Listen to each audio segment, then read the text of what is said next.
is time for the first match of the night. It is the Midwest Shotgun Roulette. 6 men will enter the ring.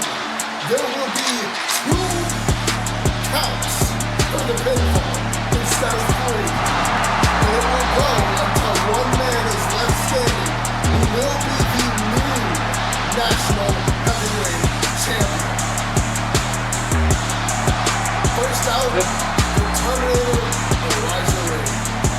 And this match is full of star power. A lot of these guys have competed throughout the season for this National Championship out of 2025. Most of them fell short, and now they have a chance to put the gold around their waist. And now, what's really interesting to me is this newly formed tag team between our first 2 competitors is not really put straight to the test. Yeah, Elijah Lee won that jump-start elimination to get his way into this match.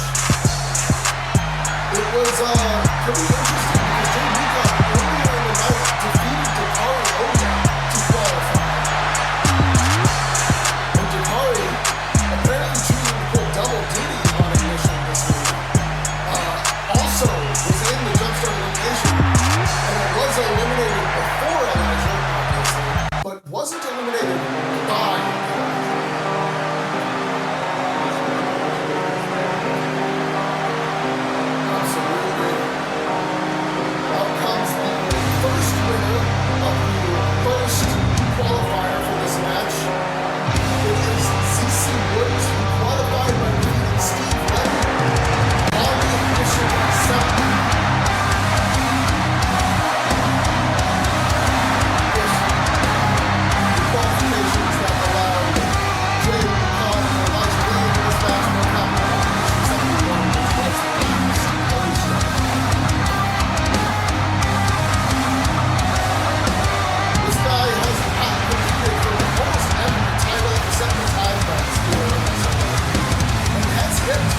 one goal.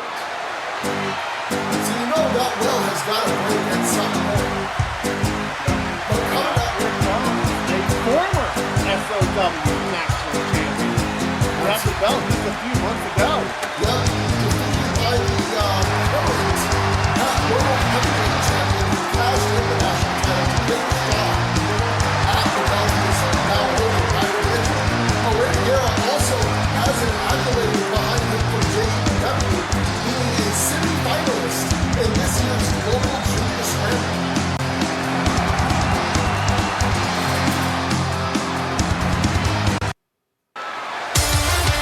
And then we have the inaugural Ignition Champion, and one of the most emphatic names here in SOW.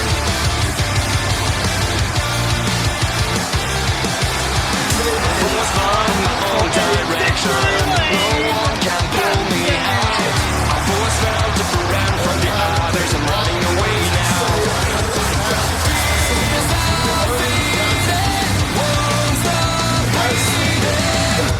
Cause I'm so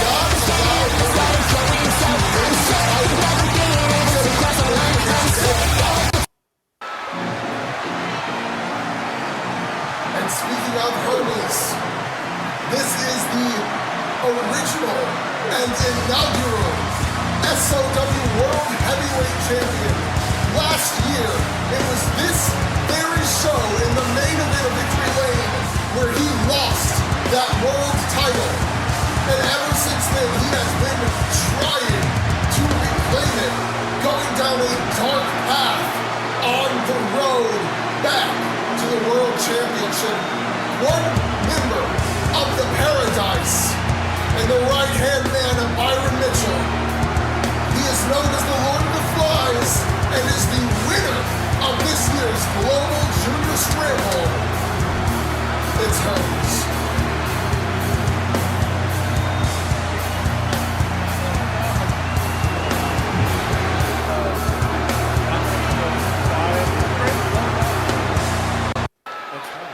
It's Hermes. Fight!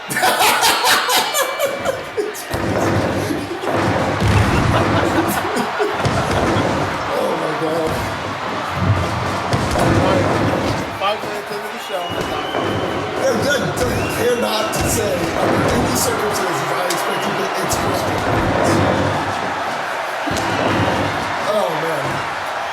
Yeah, so Really more effective with all this action, but extremely difficult. oh yeah, and with a 2-count pinfall, you know they are not going to be taking anything lightly. Even a single instant of delay means you are out of contention.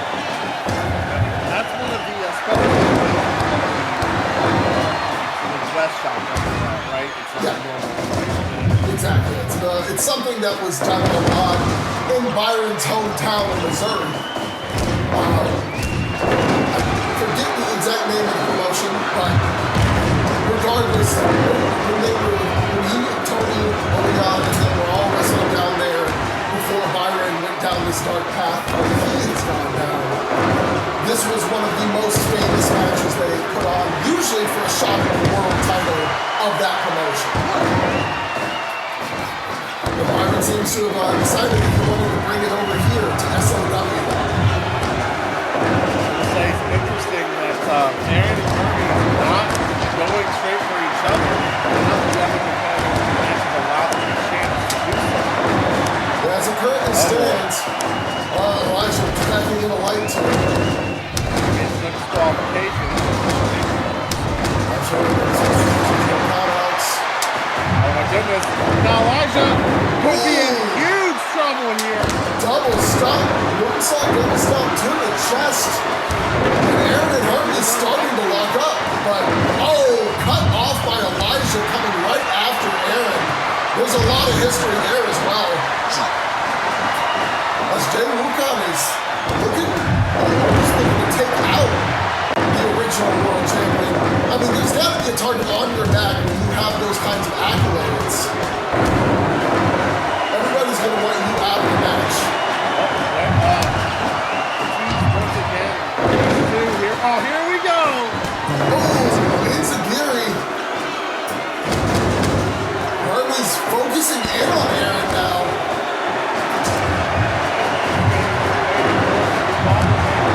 Oh, wait. Wukon playing spoiler. And CC Woods going after Hermes. It was on the very first show we ever did, the very first live show we ever did, Render Engines 2024, where CC Woods and Hermes fought in the main event to crown the first world champion.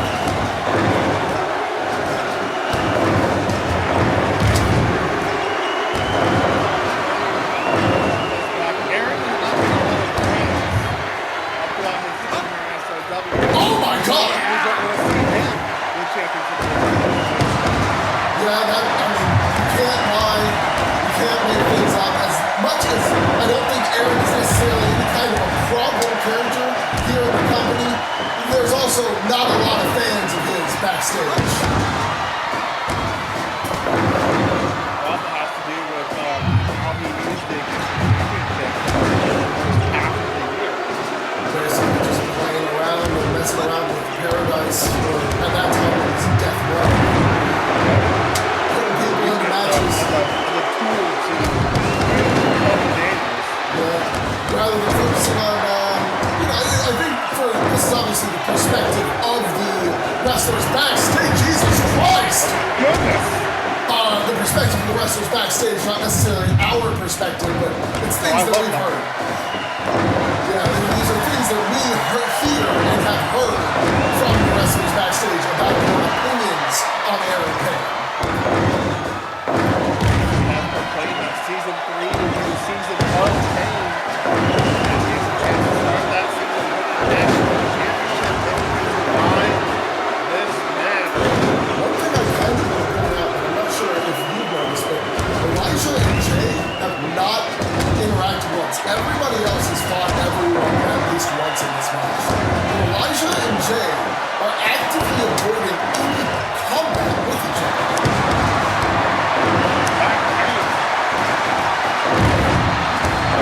They're working together.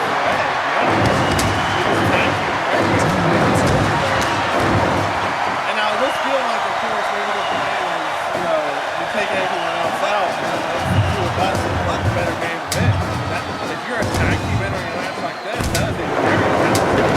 Yeah, and it's one that's going to continue if it means they're going to be, honestly, if we're being smart, those two are the biggest target in this match, in my opinion. You get one of them out, and then you don't have to worry about them protecting each other.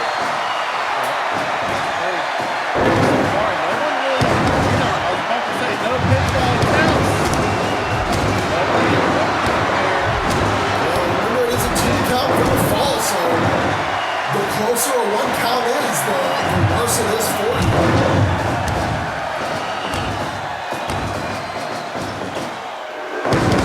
Yeah. At this point, you really want to be kicking out at 0 so you don't risk losing.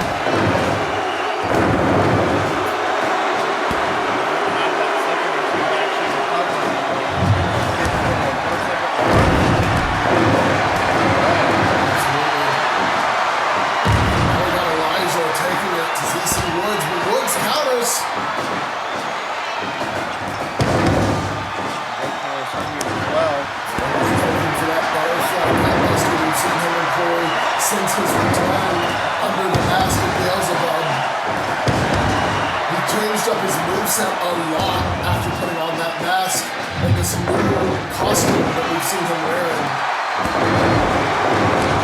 There's still a lot of the old Hermes in there as well.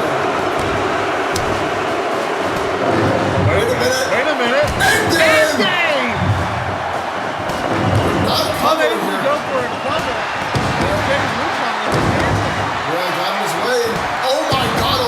Saw what he did to Jay and mimicked it. Genesis driver.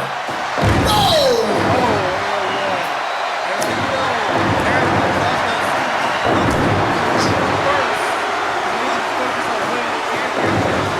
Yeah, absolutely. Though realistically, do you think he might want Hermes to be the last one left alongside himself, or at the very least to be the one to eliminate him?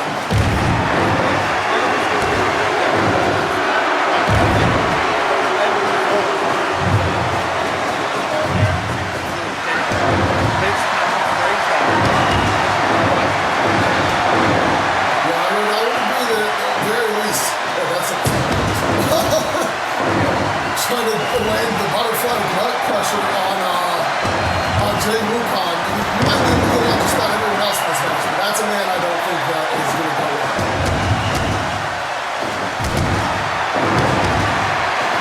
Well, he has. Yeah, I was going to say, he has surprised us before, but I feel like he tears something. Oh my goodness! Jesus, what a lariat. Into the cover. One. No! Not even, he didn't even get that. Close to the 2-800. Erren trying to steal the cover here. Jackknife. There's no points to be gained, so it doesn't really matter who covers who as long as you're not the one losing. Yeah. Oh, Erren tied up by Rey.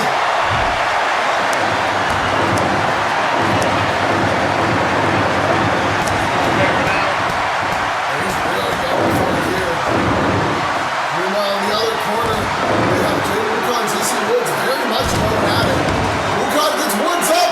Wait a minute. K-bomb. 1, 2. That's it. Woods is out of the match. Struggles here at the end of season 2. The first man out, 16 Woods. And they have too good of a night earlier with the beginning of overclock as Hermes lands the trick kick on Erren.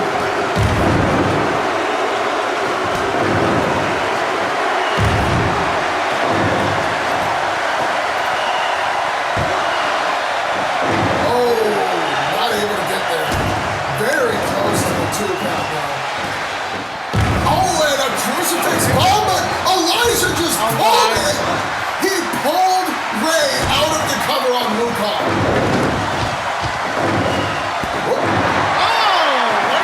A little bit of betrayal there after Elijah just saved him.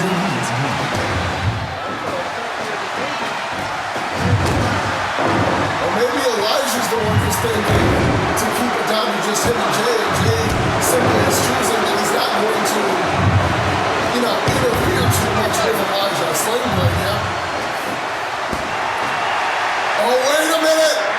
going for it. Oh no! Oh, man, Hermes was playing possum. He waited for the whole time and then caught him. Tried to suplex him, but Erren was too wise to it.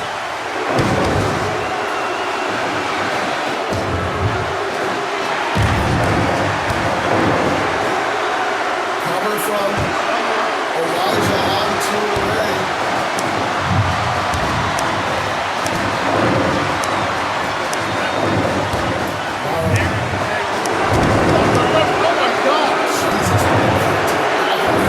Stomped in the back for the troubles. Elijah Lee going to take out a member of the Paradise, the group that essentially kicked him out.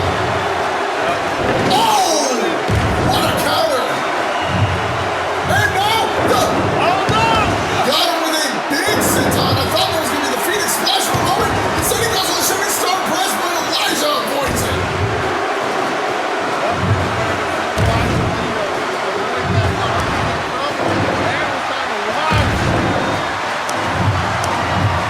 Super kick from Hermes. Poison Rona. Goes for the cover. One. No. Oh my God. Wait a minute. Jay Wukon. Maybe he's giving some receipt for what Elijah did for him earlier. Perhaps there is an agreement between them after all that sliding elbow. Oh my God. Hermes came up the top rope, but Jay immediately caught him. He knew it came up, but Hermes survives it. And Hermes has Elijah in a sleeper. Elijah manages to get free.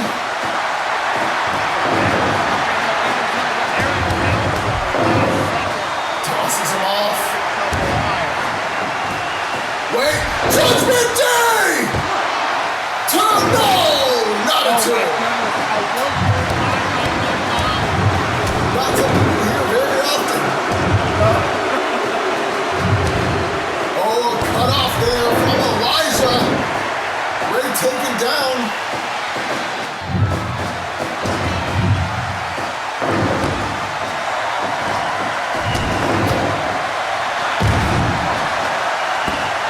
Super kick.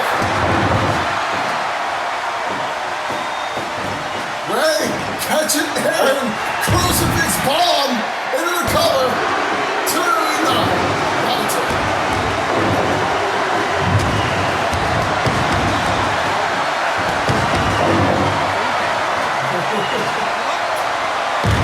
I think that's the sign when the count is not successful. Shoulder came up off the mat.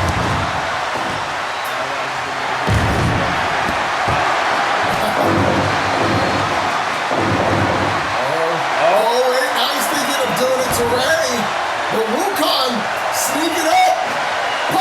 Oh, Erren saw it. Goes for the cover.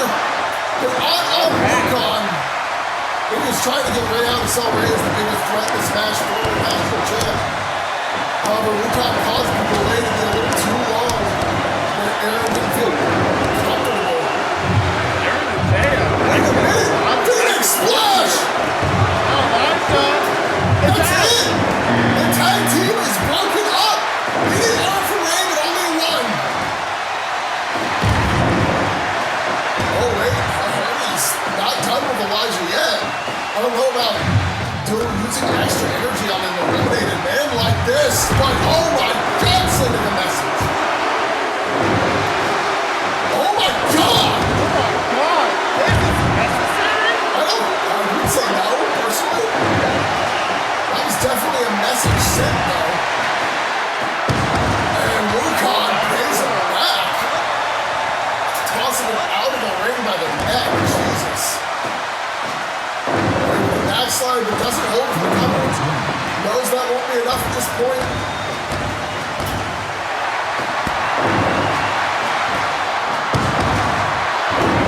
Double knees to the gut.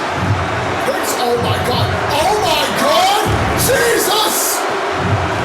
Into the cover, one! Hermes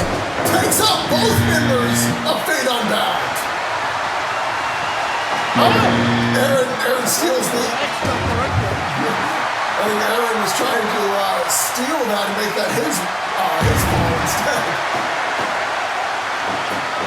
Just a little screw you to Hermes, I guess.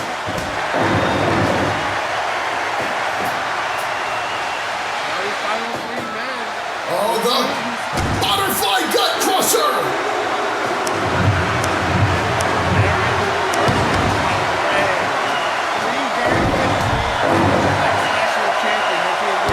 Oh, absolutely. Any one of these men can win it. And whether we like Hermes or not, we know his history of titles. We know how good he is as a champion.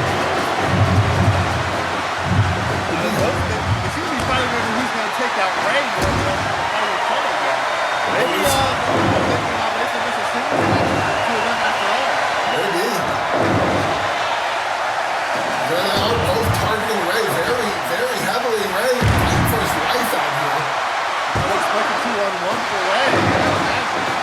Maybe it's more about not giving Rey the accolade of being the first two-time national champion. Everybody in SOW, no matter how much you dislike each other, wants all the accolades for themselves. And if somebody else gets it first, somebody else gets it first, it will never be you. Just like Byron was the first to cash in the national championship for a title shot and the first to do it successfully. Nobody else can ever be the first for either of those now. Erren gets him up on the shoulders. No! Counter! Oh, but Hermes! Oh my god! Pulled it out of the way! And Rey's on the stage! Yeah, that was almost perfectly staged by Hermes. Makes you almost question some things. Yeah, I think Erren's chops against Hermes were actually more of a statement of don't you fucking make it look like we're in league with each other.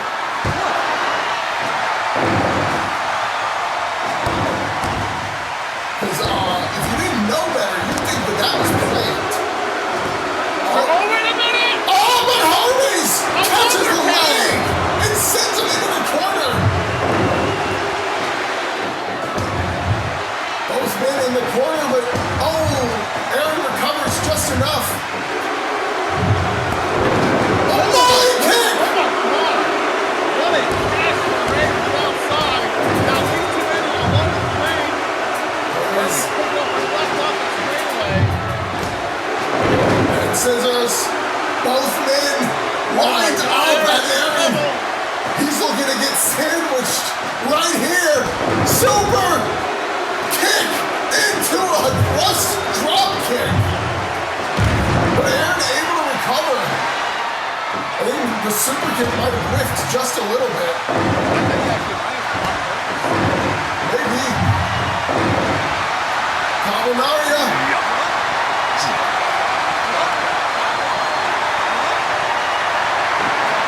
Looks like he doesn't want to take the risk of missing and messing up.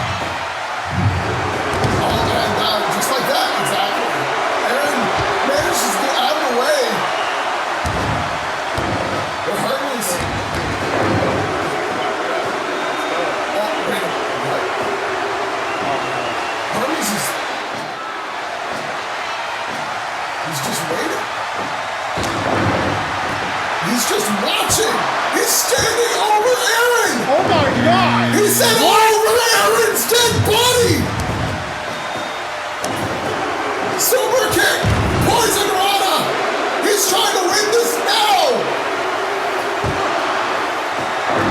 Oh! Rey survives. These two weren't able to come back after one another. Oh my god! Cutter from the top into the cover. No!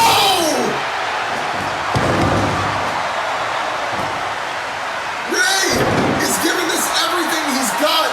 He wasn't able to make the finals to take on Hermes one more time in the global scramble. He's trying to show us now how that would have gone. Art de Guerra. That's the two. No! What? Hermes is still in this! I swore that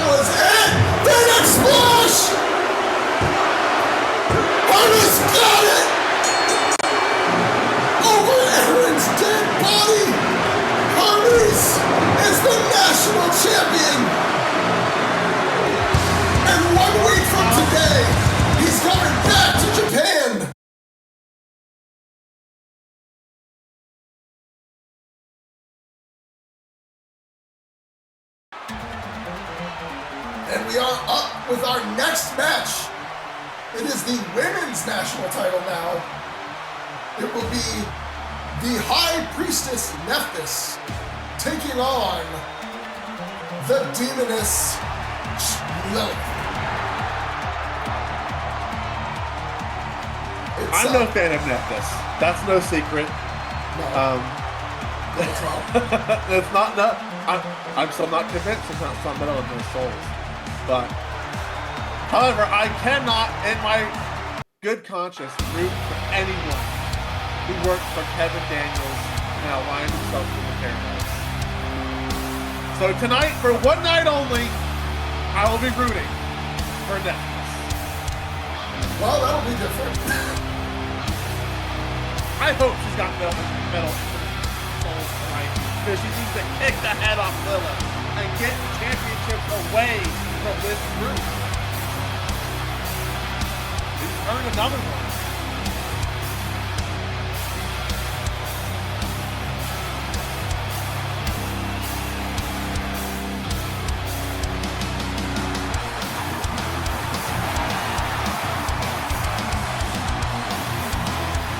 Standing in Nephthys' way, reigning and defending National Women's Champion. What title defense number is this?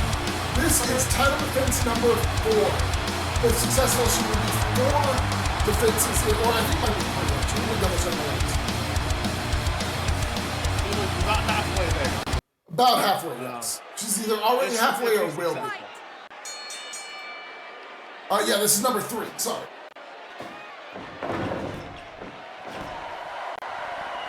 I was thinking 4 because that was what Charli lost the belt at. She had made 4 successful defenses and then Lilith defeated her. And you know exactly what the Paradise is thinking. They would love to get their hands on Kimura Aiko's women's world title. And they have an easy path to do it with Lilith. She has been very dominant in the back half of this season. Yeah, one thing that's interesting to note, by the way, I'm not sure how Kevin Daniels did this, but he actually somehow got an exception for Lilith to allow her to enter the Grand Prix this year. She's currently the national champion, so she shouldn't be able to because she'd have to be defending her national belt, but I guess she'd be doing double duty if necessary. I'm not quite sure, assuming she retains here tonight, that is, of course. Knowing Kevin Daniels, he probably just told Hera, well, you know, as it goes on, you can make one of the matches have a bonus for also being for the national championship. I suppose so. It would lead, though, to the first opportunity for one person to hold both of our singles titles. Yeah, but I'd imagine the board would likely strip her of the national title if she somehow won through the Grand Prix and won the world title that way. That's true.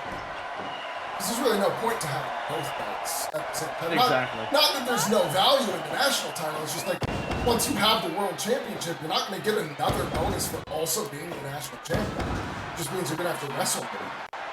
I guess maybe if you want to show off, but I don't think the board would allow that because that's less titles to have pushes with. Exactly. Can't have a belt defended, but this whole thing is use this championship to elevate yourself to a world title if the person holding it also has the world title. Exactly.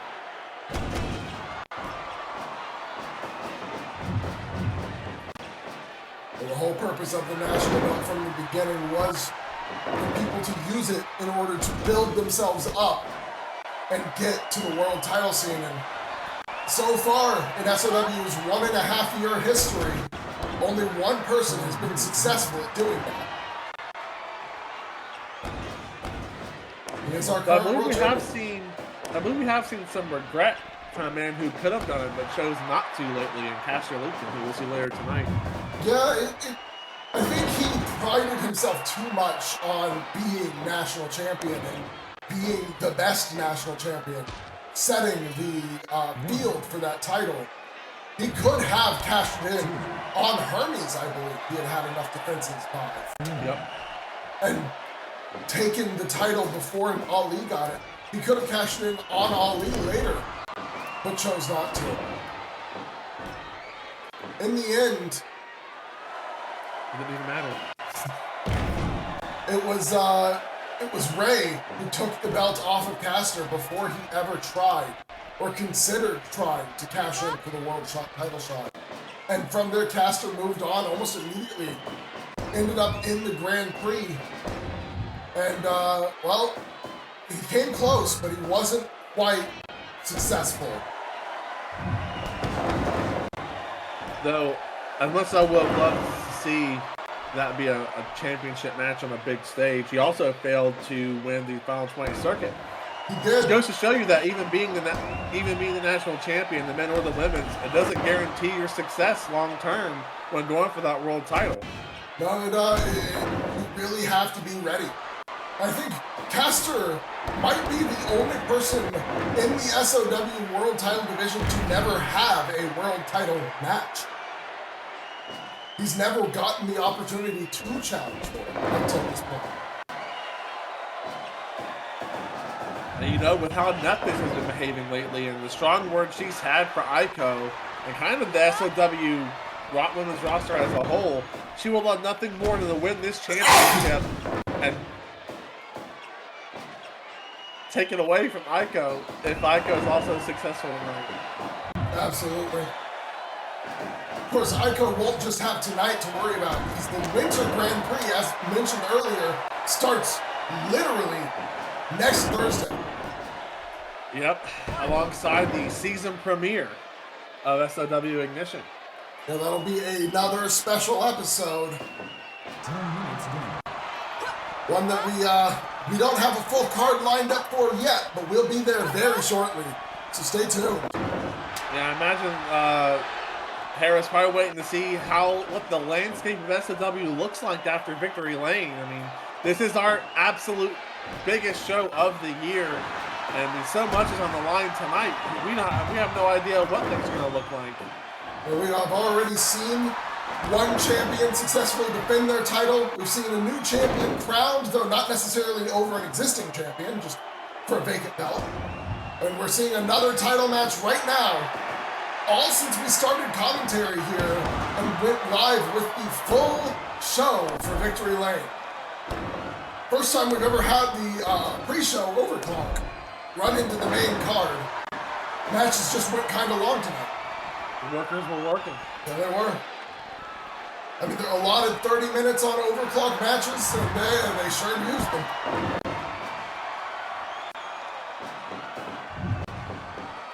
Stretch plum from Lilith attempting to get the cover after wrenching at Nephthys, but Nephthys was able to kick out. Now Lilith sending Nephthys into the ropes. Backbreaker! Jesus. And Nephthys gets right back up from that. It's behind and kicks out the back of the legs, aiming for the legs with the dragon screw. Some body shots here as well. Oh, super kick! She's calling! Tame the Nile! Oh my God! Wait a minute, could that do and the it? metal soul connected One, for sure. 2! Oh my God! Nephthys! And we speak about how the landscape of SOW can change. We just crowned the new women's national champion. And Nephthys just, I mean,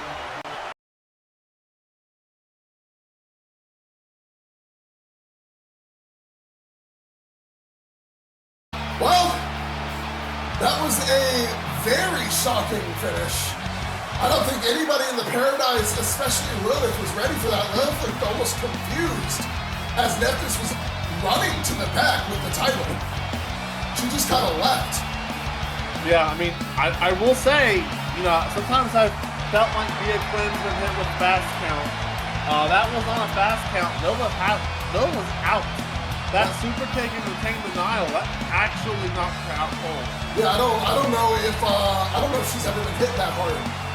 I think the closest was Aiko. There is some truth to the metal in this shit, so it was after all. Look, hey, I'm just saying.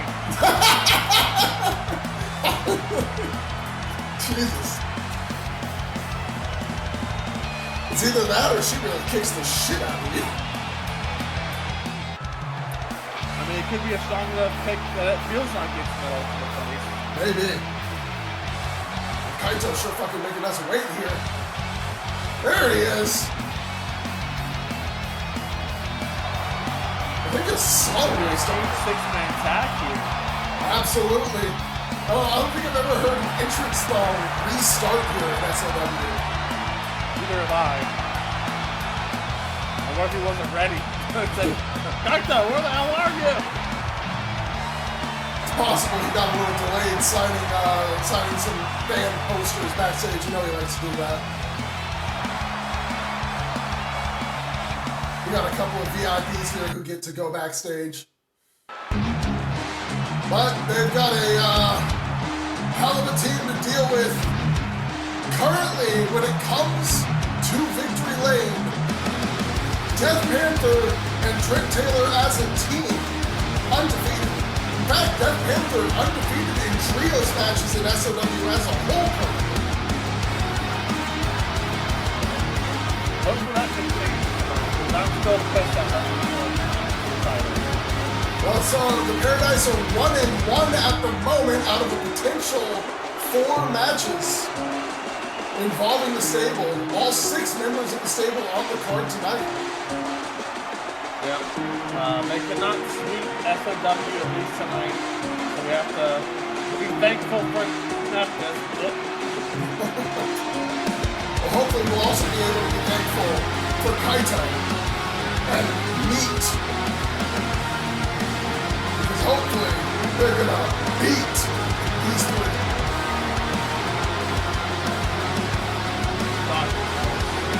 Different direction.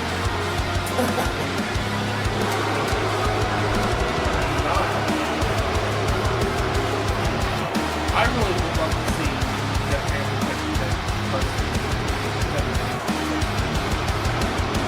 I don't know if that is something that he would be very pleased with. I think that would be a massive nightmare. I'm just saying, like, we'd probably have to hear about that later a lot, daily. I don't know if I want to deal with it. I mean, I'd be happy to see it, don't get me wrong. I just don't know if it's something I want to hear about. Break.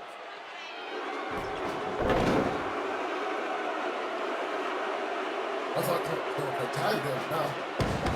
Yeah, so I guess a little too early even for him. Maybe he was just strategizing with the team. Give up. But either way, that delay gave Meiji an opening, and he is taking it. Working. Give up. Looking at the arm and neck of Clint Cassidy. Oh, there's the tag to Trent. Ooh, double tag. Clint tagging in one member of M.E.A.T. Swamp Jackson instantly goes for a cover on Trent. So Death Row has been on a bit of a spiral ever since losing the titles. They haven't really gotten crashed out anywhere, but they haven't been able to find a lot of success. I mean, they were even unable to get a rematch. Like, they've actually lost their rematch clause that normally would come due to the new format of the World Tag 500, and they weren't able to earn a rematch because they lost to the Journeymen.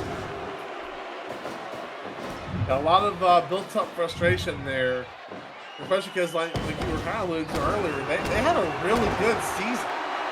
Yeah, I mean, they were basically, they showed up, teamed up, they had a couple of losses early on, and then they just tore apart the World Tag 500 in the spring, and they were doing really, really well in the World Tag 500 that just passed.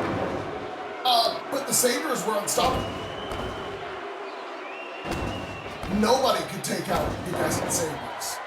Even with Kevin Daniels at ringside distracting the ref, the Sabres managed to win the match when the ref decided to ignore Kevin Daniels. Jesus Christ. He's always going to find a way to take advantage of the rules. He knows it's not illegal. I've been talking about how he almost ruined the finals of the World Tag 500, and the crowd goes nuts as the steel chair meets the back of Kevin Daniels' head. He picks it back up, but can't use it in the ring. Not unless he wants to get a DQ.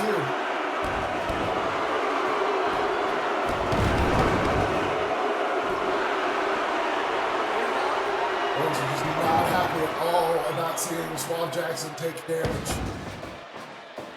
They are big. The fans of SOW are big fans of me. One of the most. Oh, nice catch, Meiji! Stalled him just long enough for Mars to recover and catch him with a face buster.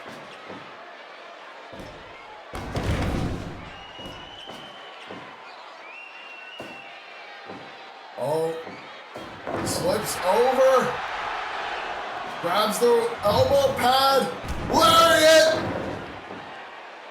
He was looking for a tag for Swab for a second, but Swab was Swab- catering to the fans who've been cheering for him so loudly. Well, I think he also told Mars to just focus back in. He says, "You got this repulsor kick!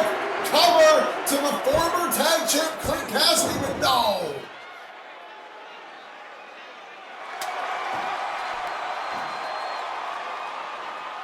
Now it's Clint tagging in Trent. He's taking enough damage. Meiji Kaito legal on the other side.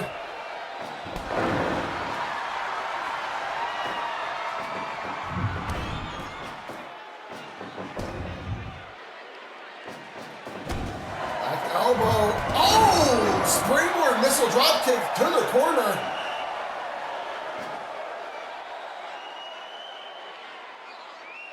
And tags back in Mars. Wait a minute, he adjusts the chair and body slams Meiji onto it.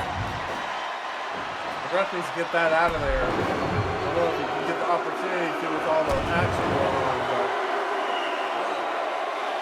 Mars. Oh!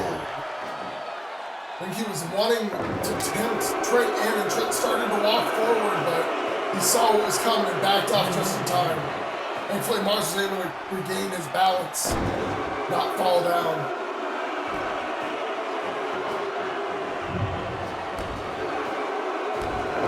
He'll sweep the leg, picks him up. Oh my God! Ref, that was a low blow. Hello?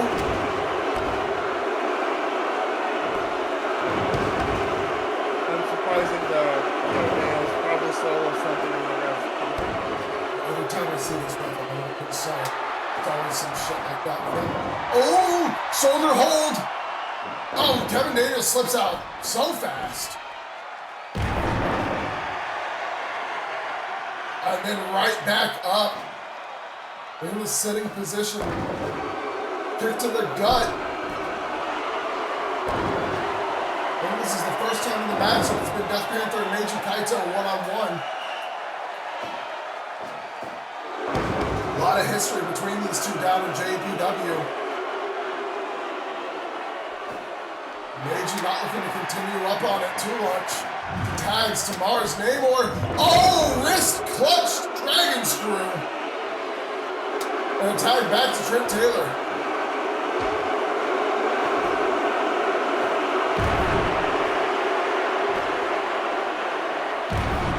Spine buster one-arm style.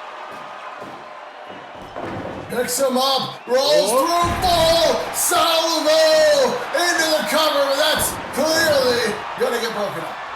Yeah, that you gotta drag him across the ring there. I know you increase the odds of a kick out, but going for the pin in their corner just guarantees both sides when he's cut. So a rare mistake, I think, on the behalf of the veteran Mars Namor. Mars on the downtrodden side here. Oh, wait a minute. Neck breaker!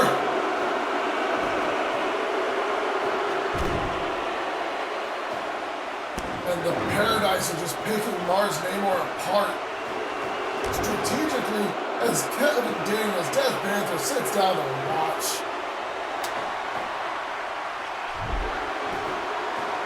Oh, kick to the chest. throws Meiji to the outside, follows him out. Yeah, he's not thinking good things out there. Surprised they didn't get a weapon right away. Meiji sent into the barricade. Oh my God! The Panther bomb! He's just looking to induce punishment. Wait a minute! Meiji! Fighting back! Count up to 8! That count's getting high. Wait a Oh my God! He's counted out! Oh my God! His And look at the hubris! faces of death row. They are disgusted. The hubris of Death Panther to go to the outside. He got outfoxed by Meiji Kaito.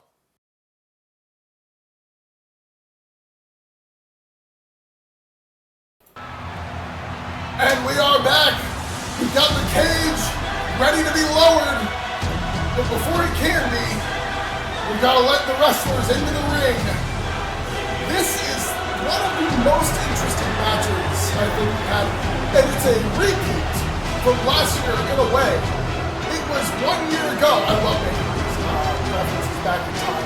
1 year ago today, not necessarily today, but on this show, that Kastor defended the national title against Damian Oxley. It was Oxley's first pay-per-view match as an SOW talent, and his first pay-per-view singles match in SOW. And of course, you can't talk about this match this year without mentioning the fact that no matter the result of this match, the Armed Empire and Till Thy Kingdom Come are merging, and the winner of this match will be the leader of the group. And I think I missed ignition due to some prior commitments, but I am shocked in every way, shape, and form that Damian Oxley took this match. Yeah, I'm not quite sure how, I'm sure he's talked with his boys about it since, but I'm not sure how the Outbacks might feel about this. He's essentially said our stable is becoming one with our rivals after the night. And for how people might feel about something, I have to, unfortunately, make some retraction verbally here. I swore I saw Lilith in the card for the Grand Prix. Seems I was wrong. Maybe Kevin Daniels didn't get to snake his way into Hera. But let's just say that Hera was on the mic in my ear earlier, a little angry that I said something that was just completely untrue. So, my bad. I'm sorry. Will not happen again, I promise. Here we go, the cage is down, the match has started. Yes. Who will lead this new stable and move this group of men into the future? Because, I mean, the way Kastor said it is, they basically wasted season 2, at least the back half of it. That's how he feels, for sure. One thing I will say, as interesting as cage matches are, neither man can get out. They just have to battle it out. There's no going to the outside of the ring. There's no resting unless your opponent is knocked out and down on the mat. You're genuinely just stuck there with your opponent until somebody wins. It makes the match very interesting, very, not necessarily always brutal, but very personal. However, I can't fucking see anything. Like, these grates are, they're not necessarily small, but like, goddamn, give me a better angle here. I gotta watch my monitor. Yeah, we do not have a great view at all. Now that you pointed it out. The cameras, we're not quite rich enough to have them inside the ring, because we don't want our expensive equipment breaking. So, as much as we do make plenty of money here at SOW from our shows and our loving fans, we're not trying to rip them off either, so we don't have cameras to spare. There's not that many of them. That's why we can't quite get a camera in the ring to get the action up close and personal. So Yeah, I wouldn't want to risk it either, to be honest with you. I understand their decision there. Yeah, Sam.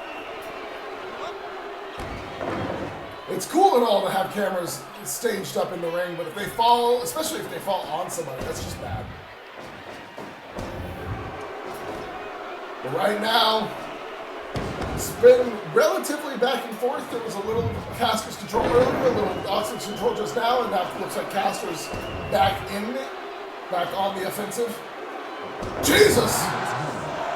Suplex right onto the turnbuckle.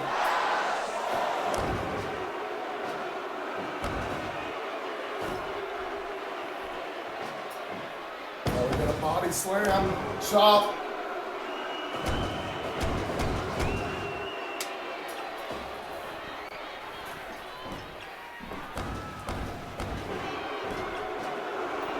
These two men know each other very well.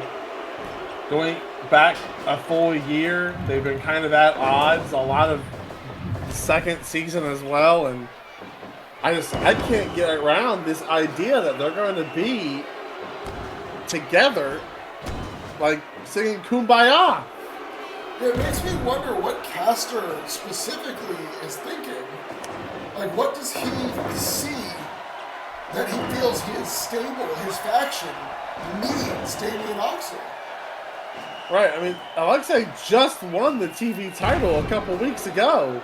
I mean, that's gold to the stable. Why do you need more? I mean, besides wanting more numbers, you know, I mean, the Paradise is a large group, if that's what he's concerned about.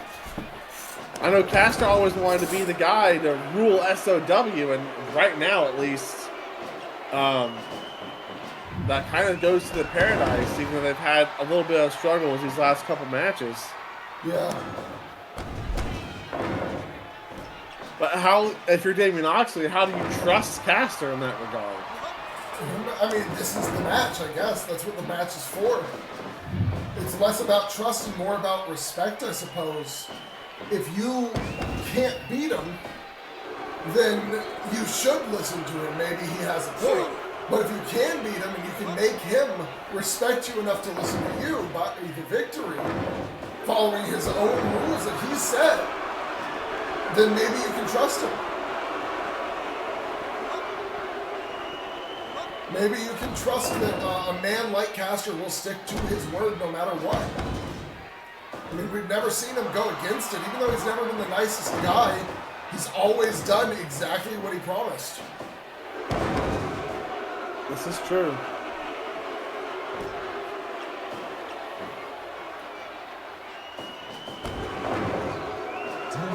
Of course, once you're in that ring with him, there are no friends, only targets. Specifically, things like that, your arm.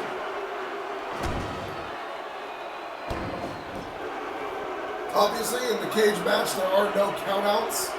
You can't get out of the ring. But there are still rope breaks.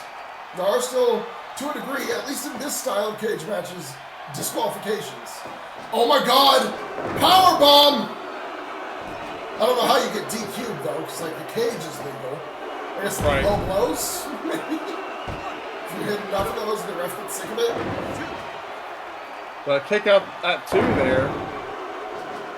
The video stream I can see I have up on the side is struggling a little bit with the cage. Probably never had to have this much metal on the screen at one time. It's quite a lot.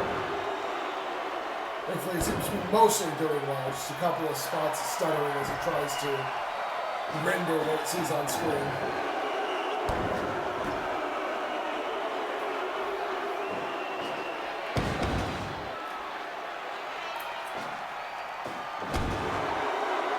Oh, rolling back Oh my elbow. goodness! You know that left an impact. Oh, but Kastor!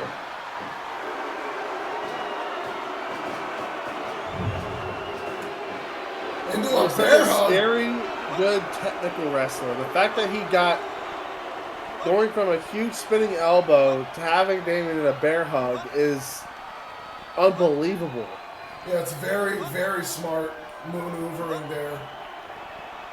And Damian, he let him go there because Damian wasn't tapping, but Damian was not getting out of that. And now he's up. Got him. Powerbomb. Rolls him over. Oh. Uh-oh. Folds him Number up. 2. 1, 2. Got it. Wow. All right, and it looks like Kastor will be the leader of this new group after all, beating Damian Oxley now back-to-back years at Victory Lane. Which means that I think Kastor is officially the first undefeated wrestler at Victory Lane.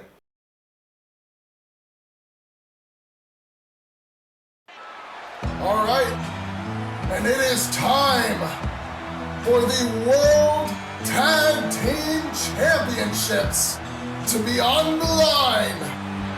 The Destined Saviors are going to be defending the titles against a team from JEPW that we have seen plenty and that I know the fans of SOW are in love with. Even though they don't work here, they have made a huge mark. They don't work here! They've made a huge mark, especially with their defiance against the Paradise. It's Terry, H. Odyssey, and Isaiah Lawrence, the Journeymen. But of course, you can't talk about the SOW Tag Division without talking about the SOW World Tag Team Champions themselves. They are the saviors of SOW right now, saving the tag division from the iron grip of death row. It is the Blazing Lion, Hideaki Kurata, and the God of Destiny, Judas Magnus, the Destined Saviors! It still doesn't feel real sometimes to see these two guys with our tag titles. I'm just going to say it was only ever a matter of time. This is one of, if not the best tag teams in the world. And 1 year ago, a little under 1 year ago, they were the WWSL World Tag Team Champions facing off against the Journeymen at New Year's Ball. And the Journeymen, at that time, came out with the belts around their waist. So you know for the Saviors, this is a pivotal title defense. These are a team. This is a get back. Exactly. These are a team that have beaten them in the past, that took belts away from them. This is a team they were definitely hoping to be facing as soon as possible, so that they can show why they are the best there is. There was and will ever be. Hey, that was a good one, that joke.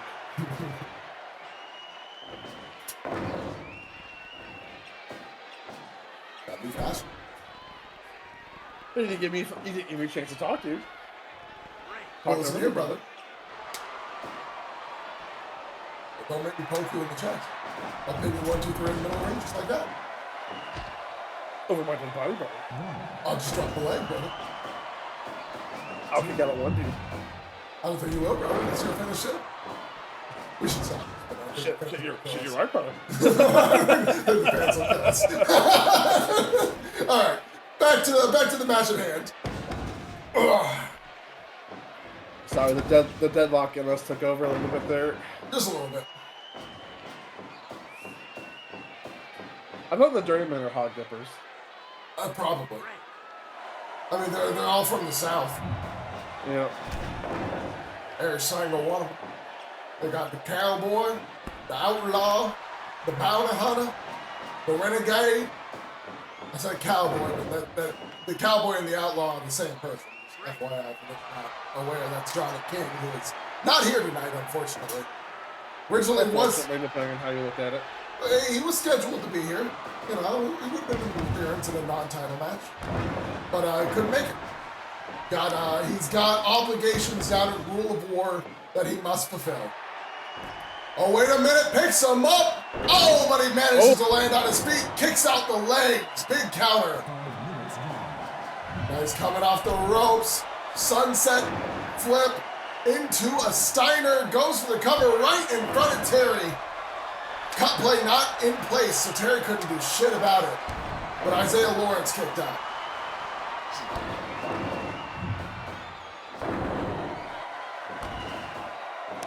One thing I appreciate a lot is the gear of the Journeymen. It's so simple. So not fancy.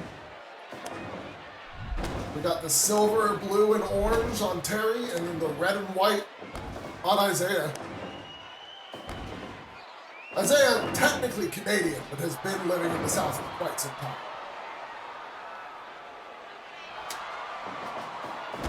That's why you see the maple leaf on the rear of the trunks.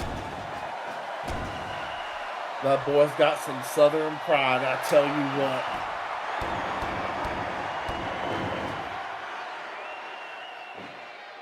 It's a mop. No, doesn't. Judas was able to deadweight there.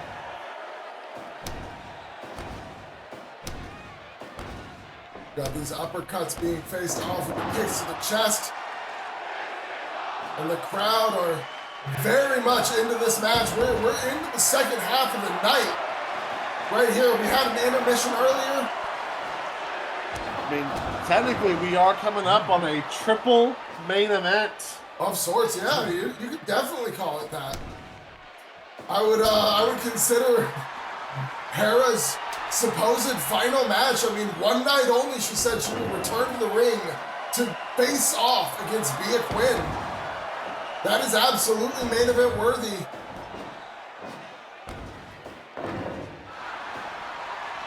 In any company. And of course, our two world titles afterwards. I mean, that to me, that screams triple main event. Absolutely, I agree. First of those world title matches, the women's world title match, Charli has risen up the ranks to a hefty degree, won a best of 3 against M.E.A.T, and it's taking on Aiko in a 2 out of 3 falls match. No holds barred style. That means anything goes. I would be shocked if we didn't see the rest of the bangers at ringside. Oh my God!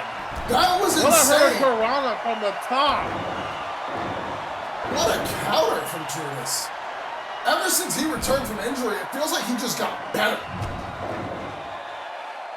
Yeah, it's like maybe, obviously he got injured, so he wasn't 100%, but maybe he was dealing with some nagging stuff that all got cleaned up when he was out with that injury, and he actually did come back at 100%. And when was the last time that him or Hideaki had missed any considerable ring time? Pretty much never. I mean, you're always on tour down in Japan. You get breaks every couple weeks.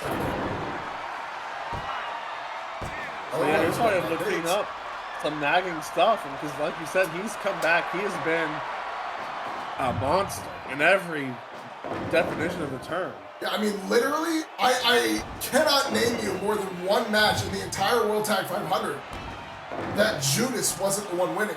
It was even him getting the falls on both the semifinal and final to win the tag titles. Tombstone!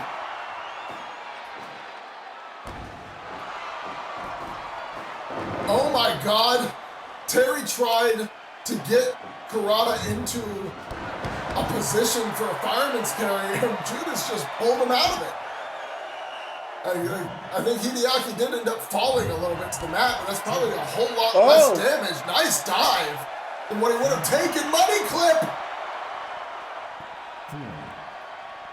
Now we've seen one match and then count out, but I don't see that happening in this one. I know, right back in the ring. Yeah, as you were saying, that they both go back in.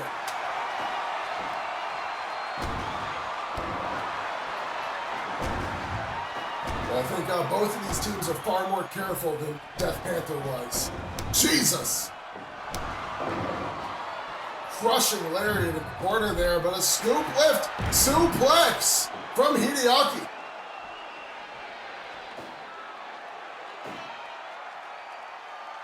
Now Hideaki looking to tag back in Judas. He was allowed to do it.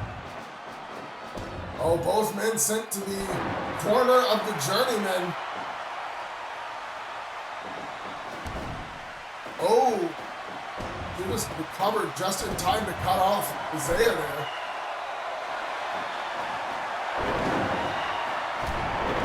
Oh, whoa. Elbow shot. Yeah, counter straight to the jaw. Judas gets to be back on top. Choking with the leg. Oh my God! What a Dr. Bomb with the ropes! Just a little too close. Right corner, but should have moved away just a bit. Modified sharpshooter, though, gets the ropes himself. And the neck breaker to follow it all up. God, that hurt my neck just seeing it. Very strong sequence from both men. Even though neither one was moving away from the ropes, they both managed to inflict a good bit of damage there. And now the Journeymen have brought it back to their corner. Oh my God! A twisting belly to belly on the top rope. But Terry doesn't stop the cut play. Yeah, I think Terry misjudged that. I think he thought the ref was going to get the 3 before Hideaki got there. Hideaki moved faster than it was expected for sure.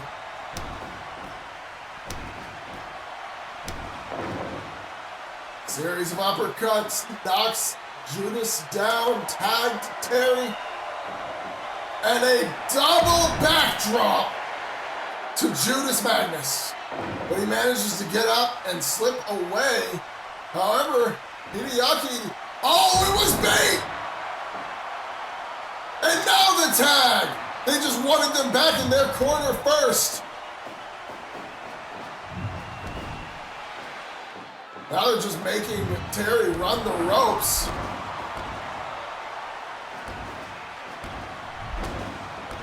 In the center of the ring, going blow for blow. With a wheel kick. Terry forced to tire out. He chooses to tag. He had been in the ring for a minute there. Nice there, elbow drop into a cover. Terry choosing not to use a cut play. He was like, you're either going to make it. Judas did. Yeah, it's like, you're either going to make it or you're going to lose the match. Either way, we don't care. We'll save that one cut play.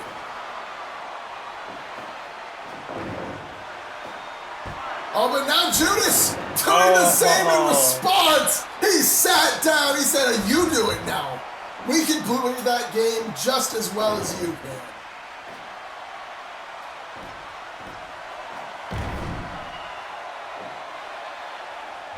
Oh, God.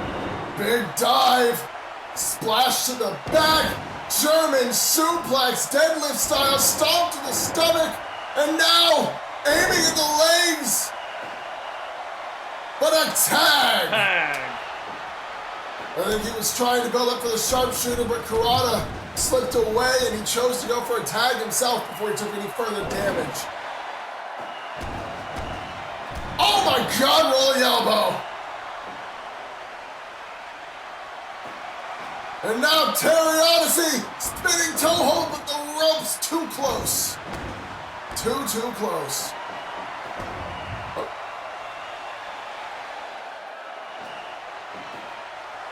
Backdrop.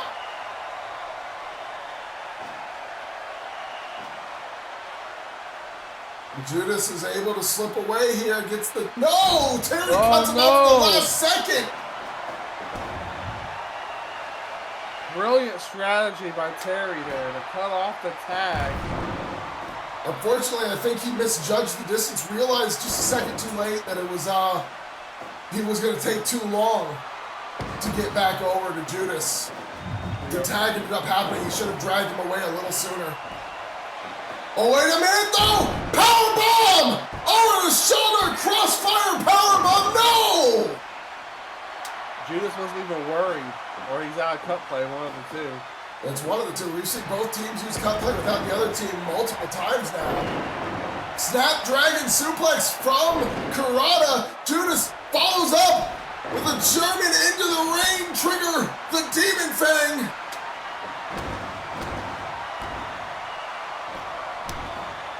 But Terry manages to tag out. And now we're going back and forth, blow for blow. between the two Canadians. Someone's gonna be saying sorry after this match. Sorry.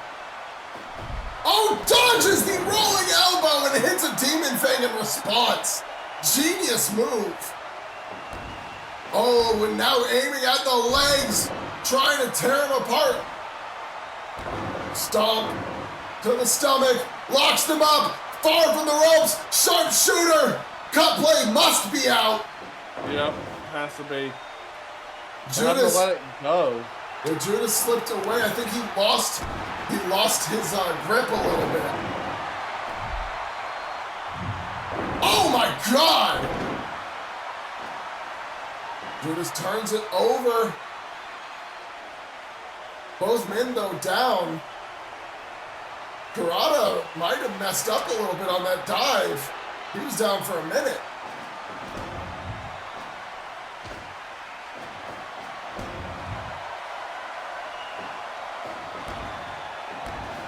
Another struck exchange.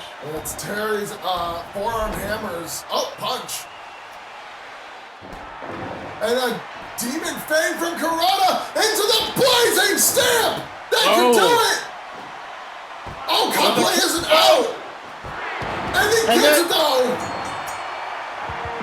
Perfect cutoff by Judas as well to secure the victory.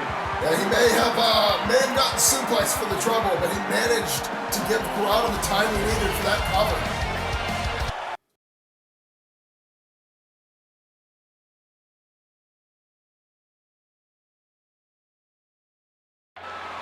All right, and we are back and ready for the last 3 matches of the night. It is our triple main event. Starting off with M.E.A.T Quinn. And now the real show begins, ladies and gentlemen, because the best wrestler in SOW is coming out. She's going to be on stage, and after what was quite literally the most challenging year of her career due to constant conflicts with corrupt referees, management, you name it, it's gotten her way. But she can make all of that right tonight when M.E.A.T fucking Quinn retires Hera. Re-retires Hera. Presuming she wins, which I mean, either way, I don't think Hera's going to continue wrestling, but I am a little confused because you said the best wrestler in SOW, and that match isn't until next. So.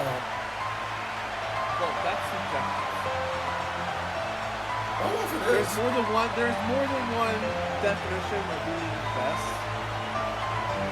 Yeah, but my definition is M.E.A.T based Quinn. on objective statistics, so I think I don't M.E.A.T Quinn will fuck you. How about that? I do the reverse Uno. That's what you have to hit us with. Fuck you. Oh, no. Well, it's my turn with the controller. I had it in a reverse card. Here we go. It's been about 6 years now since the last time this woman stepped into a ring. Be a Quinn laugh. She's a fan. That's her. Deep down, she knows ball. Deep down, she knows ball. Mia got She that knows from she's her. She knows she's ball. This is Finger poke it through. 1, 2, 3, and then we're moving on to the world title match. This is the progenitor queen, the origin of the foreigners in Glory. She is one of the, if not the, most well-beloved wrestlers from Glory's history. It is Hera. And it's a shame that she would sully that with her run as GM in the women's division. I'm pretty sure Glory's actually been pretty happy with her as GM. I think everybody has. I think you're the only one alongside Bia that has problems.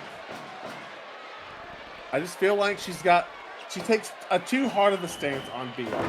And Bia doesn't deserve all that. She takes a hard stance on literally everyone, but did you forget when Bia literally missed a day of work without permission? It was, okay, it's not that it's not Bia's fault that Hera didn't see the PTO request. Do you know what PTO stands for? Prepare the others. PTO stands for paid time off. No, prepare the others. PTO, and Hera did not prepare the others. This is a contract show as well. Like they are on contracts. They are required to appear if they're scheduled. They need to put in for PTO if they need to be away. They need to make that aware well more than a month in advance. There was nothing on that schedule until the day before the show, if even. But is that Bia's fault or her agent's fault? Because her agent's the one responsible for making sure those requests get in on time. But Bia's the one who gets punished for it. It's not her fault her agent fucked up. That is Bia's responsibility. She has an agent that will handle things for her and didn't do it. It's still her contract in her name. Yeah, see, I can't agree with that. I mean, that's the legal binding. That's how contracts work. It's not about agree or disagree. It's just what they say. That's crazy. Unfortunately, I just can't agree with that. Well, all right. I mean, will for ignorance is always a thing in this world. I've been on Reddit before. That's the most insulting thing you've ever said to me. I'll give you a chance to take it back. It's fine. I don't think I will. I think I'm you can't accept the fact that I have an unbiased view of Bia Quinn's year. Everyone else has believed they drank the Hera punch, the Hera Kool-Aid. The crazy thing is, I'm pretty sure Hera would be happy to have Bia as the top wrestler in this company if Bia would just act right. However, right now, Hera countering Bia's attempt to power over her and winning, out-wrestling Bia right there. Very strong technician even to this day. I don't like how you phrased that necessarily. I don't know if she overpowered her. I said Bia was attempting to overpower Hera, and Hera out-wrestled her. Well, out-wrestled her, excuse me. I would say she out-wrestled Bia.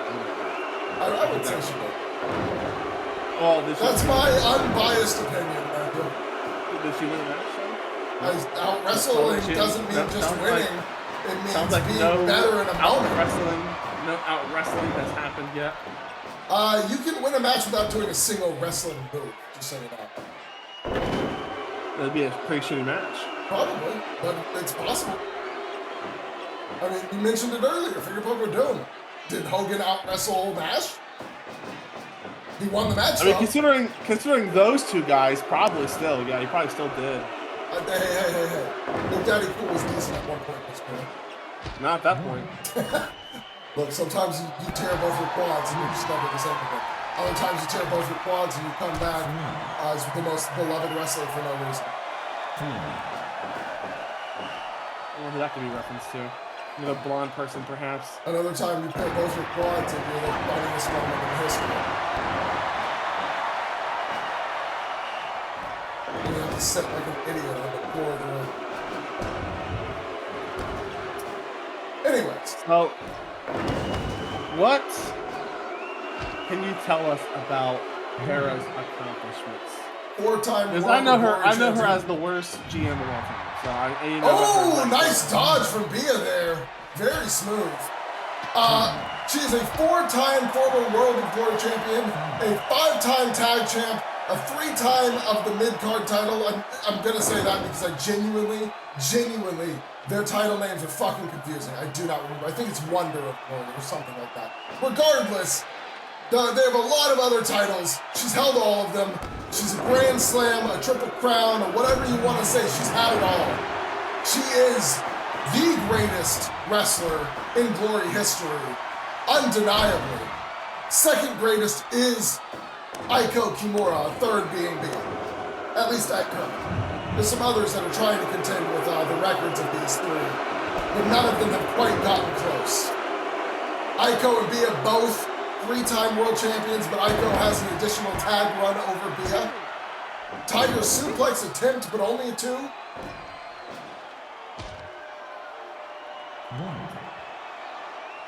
Hera has more accomplishments than any Japanese wrestler in Glory history whatsoever.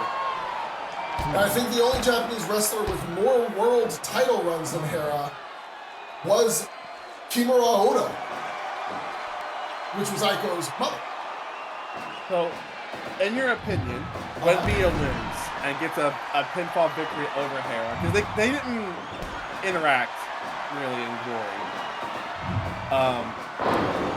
because Bia's era kind of started after Hera's initial retirement. So it was kind of basically, the lioness. the only thing Bia and Hera really did was Bia was one of Hera's seconds throughout the first 2 years of Bia's career. Well, what would a pinfall victory over Hera mean for Bia Quinn in 2025 and in 2026? A lot. I mean, even, like I said, despite Hera not having stepped in the ring for the past 6 years, you can see right now, she hasn't missed a step. She's just as good as she was, which means that if Bia were able to beat her here, that would be a massive accomplishment, something that only one other person in SOW can claim, the original person to retire Hera, Aiko Kimura. I mean, it basically puts Bia right back up with Aiko in that same echelon. Which, I mean, oh, the Tiger Suplex 85! No. Oh, but not quite the 3. A strong kick out at 2, actually, from Bia. Yeah, that was Hera's original finish, was that Tiger Suplex 85. Of course, she later added the trick kick as well as the combinations and the inverted Firebird Splash. Butterfly suplex into the cover, beautiful bridge, but Bia still kicks out. I would say that overall, it would pretty much solidify Bia's current position as the second woman in the company. Number 2 overall. It's very hard. I mean, putting my bias to the side, because I may have a little bias. Maybe just a bit.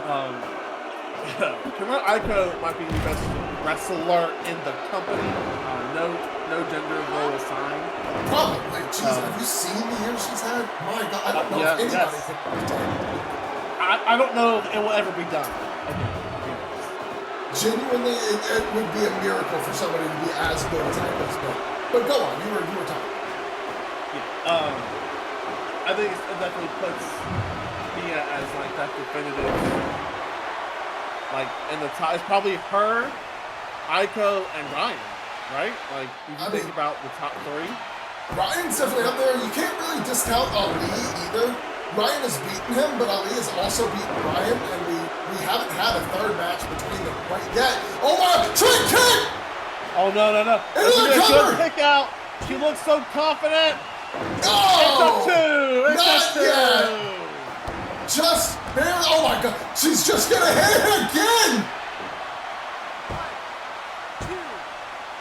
And again, Bia survives! Bia wanted this match for a long time. Oh, I'm sure. And right now, Hera only has 1 big weapon, maybe 2, if she can still go to the top rope like she used to. But I think there's really only 1 big weapon left in her repertoire outside of that inverted Firebird Splash. And it's the Queen Bomb.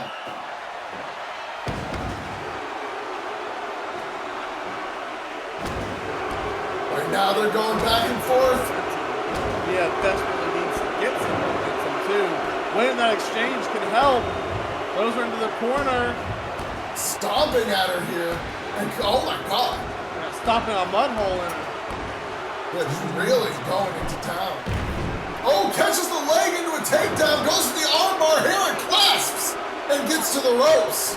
Bia was holding on though, trying to rip the arm out of the grip. And Hera catches her with a sleeper. But Bia breaks the grip, and now Bia responded with a trick kick! Yes! Cocky cover! Yes! Not holding her shoulders down, no! Oh my God. But she almost beat her with her own move, the Bia Quinn special, you could say. She might have been able to do it if she had actually held those shoulders! Queen Bomb! 1, 2, 3! Yes! Okay. Mia's still in this. The resiliency of Mia Quinn, a year's worth of frustration. She will not quit. She will not lose Wait a minute. to Hera. Slide line! Line! You know what's coming! Here it comes! Matchmaker! One, two, that's it! She did it! What a win! For the best in the world! Mia Quinn! Oh my God, well, like I said, that is a huge victory for Mia.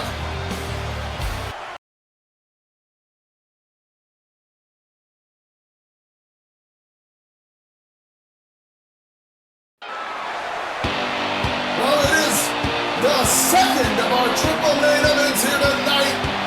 The Women's World Championship is on the line. Coming to the ring first to a chorus of moves. It is the genuine article, the leader of the Bangers, and one of the highest ascending wrestlers in SOW history, going from the bottom of the low card all the way up to one of the top positions on the main event scene. Charli. I mean, yeah, probably.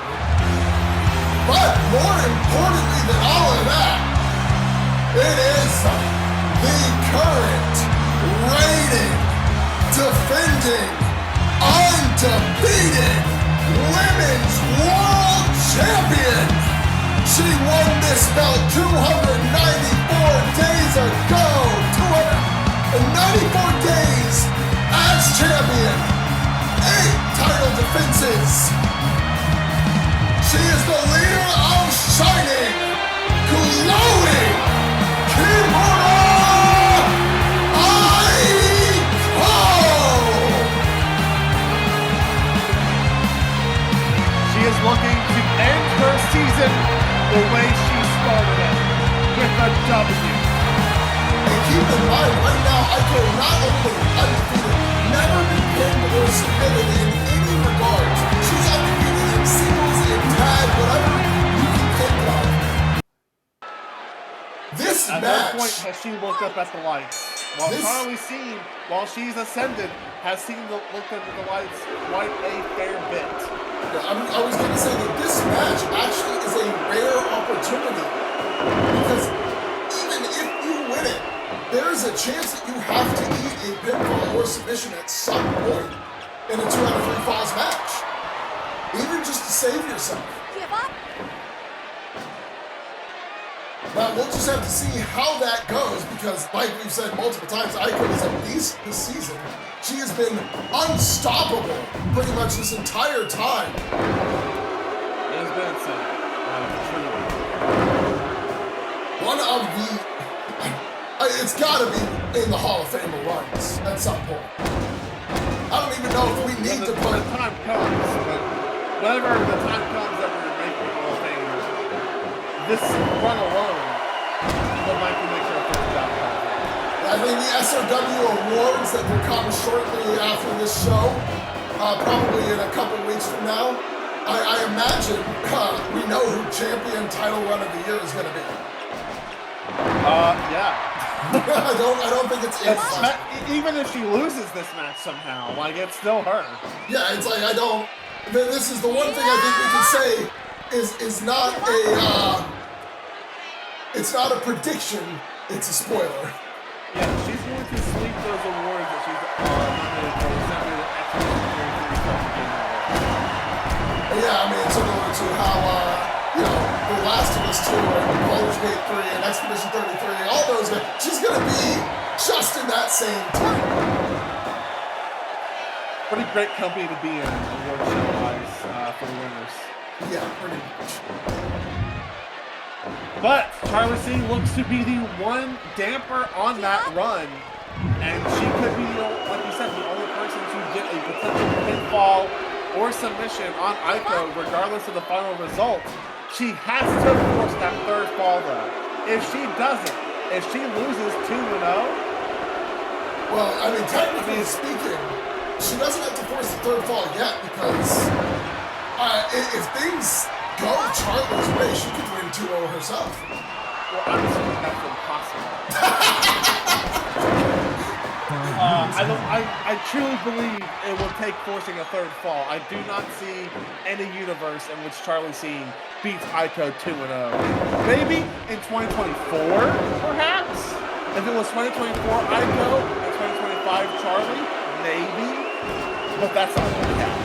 No, dude, it's fair point.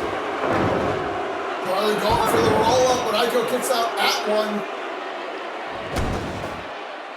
Keep in mind, this match does have a total time limit of 60 minutes. So, if we hit 60 minutes, the match will end regardless of how many balls there are. That means Aiko will retain. Yes. Yeah, at time limits or in any other case of draws, champion retains. Even if Charli is up 1 at time, that is not 2 out of 3 falls. It's not an Iron Man match.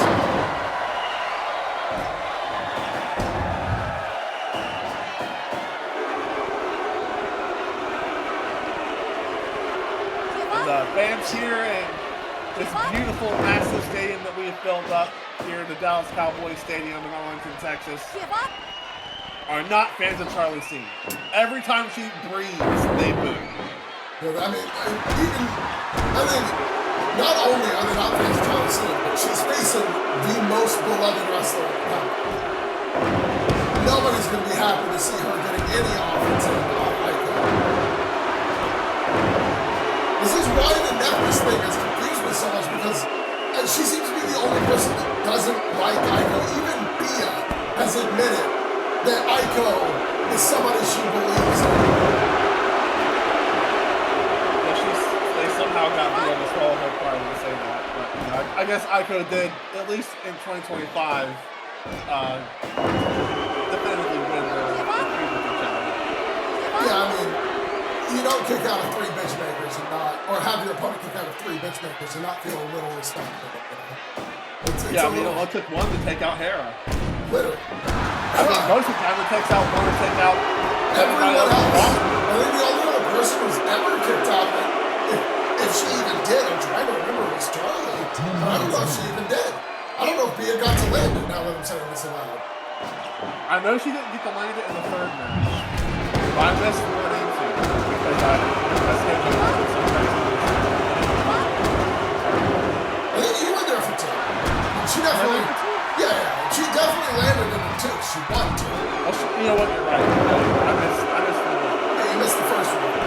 But I don't think she landed in that one. So as it currently stands, I think that the bitch maker outside of Aiko is, Hikari is the only other person to ever kick out. Hikari Muramasa from those are the only 2 names. It's Hikari Muramasa, Aiko Kimura. Nobody else has survived it, even Hera. I'm sure, God, M.E.A.T is in the Grand Prix, so the momentum that win is insane. Oh, absolutely. She's gonna take that all the way. And speaking of the Grand Prix, Charli also in it. Apparently, the poster I saw was a preliminary poster before Charli lost the national title. So they actually replaced Lilith with Charli because Lilith won the national belt from Charli.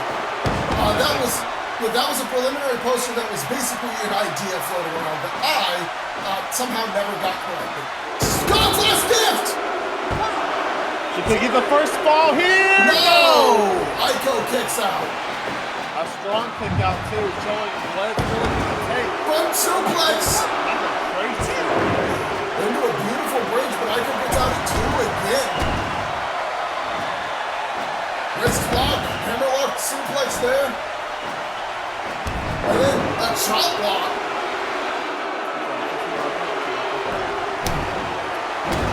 I don't know how many yards you can have a penalty for wrestling. I feel like there's a box. Maybe. You can bring out the short cage. Oh my, wait a minute! Going for it! 1, 2! That's the first fall! Okay, Okay, now we said it earlier. Now it has to happen. Charli sees if she wants a dream of being the women's world champion, she has to trigger a third fall. She has to pin Kimura Aiko right now. And we are starting the second fall, sorry. Not third anytime. Yeah. But we are starting the second fall. Aiko immediately back on the offensive. Charli was given a little bit of time in order to recover.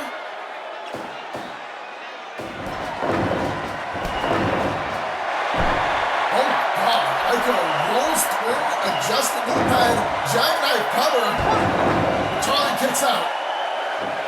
And like you were saying, Charli does have to force the restart, and I think she's going to wrestle as desperately. She is in a bad position.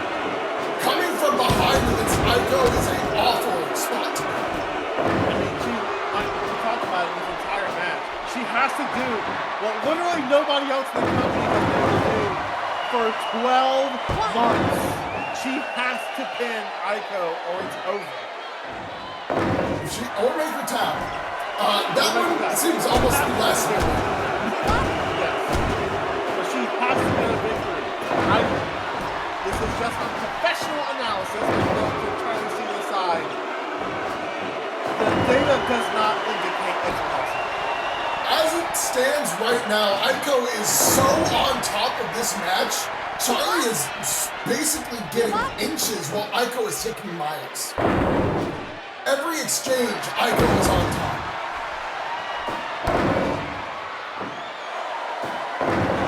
STF! Now, an STF in honor of someone else's last match that's happening tonight in another company. I think she got it from China. Let me just reference the man who's retiring tonight. How about that? No, I like China. No, that's fine. Unfortunately, we didn't get to see Isaiah Lawrence's FU. He does do that move, but he wasn't able to hit it in the tag match earlier today. That's the Saviors. They were kind of just murdering him. Yeah. One count on that jackknife, man. Jesus This Christ. far into a match of one count. That's Aiko. That's 2025 Aiko to a T. I mean, it is. And Aiko, notably, in the same year she wore a world record when she faced off against Lilith, meaning she is taking this as seriously as she took Lilith. Of course, it took Lilith to beat Charli, so maybe that's a fair assessment of the current Charli scene.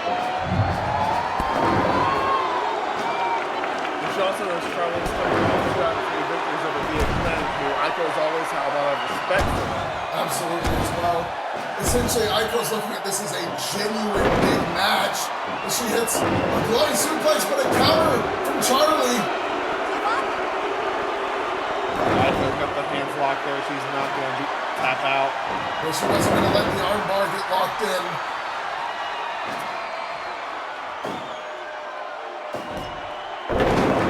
Hammerlock DDT into a cover.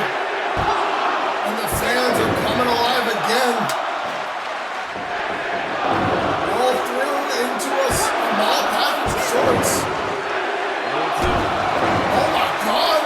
Jesus The Christ. Stardust Trigger right into the Stardust Scissors! Aiko gets the back, but Charli with the counter. Hooks the arms. Wing Clipper. And the neckbreaker! Holy shit! Jesus Christ! I think that's more heat than we've ever heard anybody in this company have. Yeah, and that's saying something because me and Quinn was here. That just goes to show how much Aiko means to SOW. When Charli is on top, the fans are unhappy.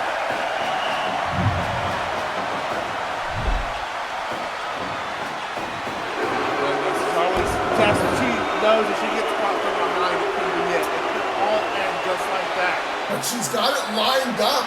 If she can land this could turn things around. Then no kill! Into the cover! 1, 2, Oh my God! It's not enough. Now, she hit that off the top rope on Hera. That's gotta be what's next in her mind, right? You gotta go for the super version of that move. If the regular one got one time. Couple of blowing suplexes. Last one had some crazy impact.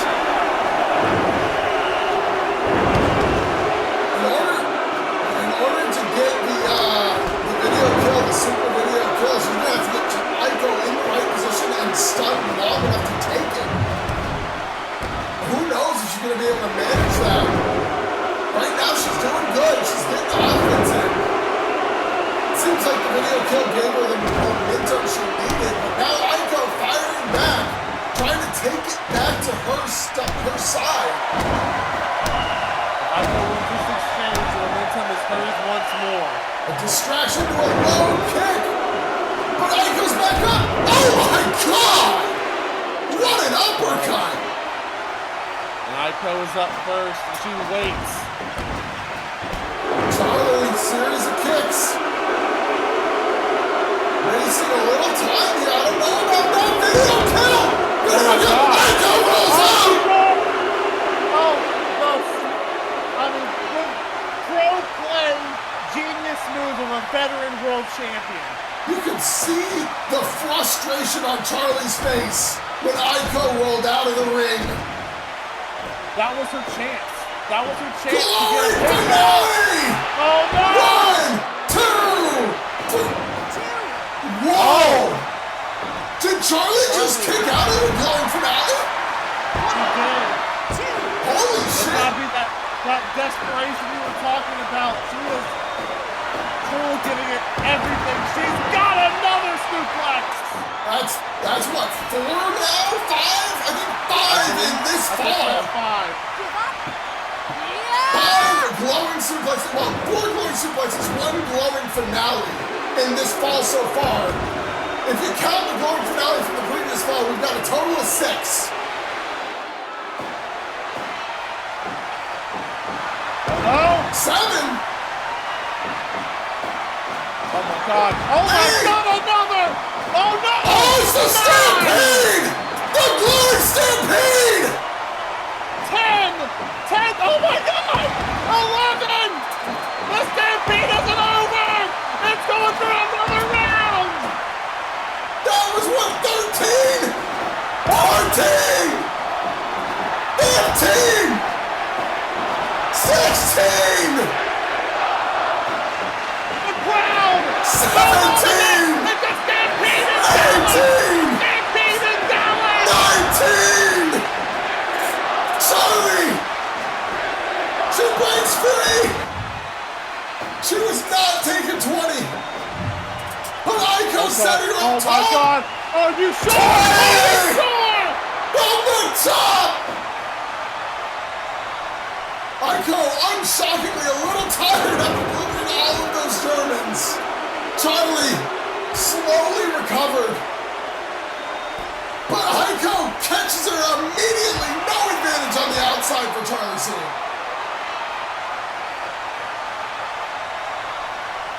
And remember, this is no holds barred. There are no countouts. Even though nothing has come into play like weapons, it's not, I don't think it's lack for desire. I don't think Charli's had the goddamn chance. She has not. And Aiko back in the ring.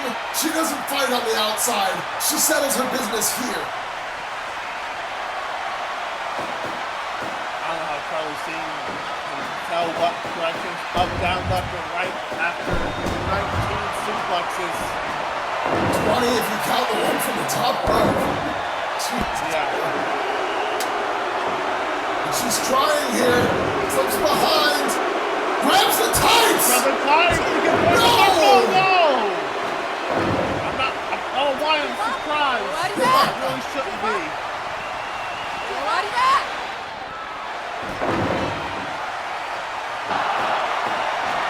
Oh God! 21! Oh my God! 22! 23! And she's not done! Aiko! Call the damn match! She's gonna keep going! That's 26!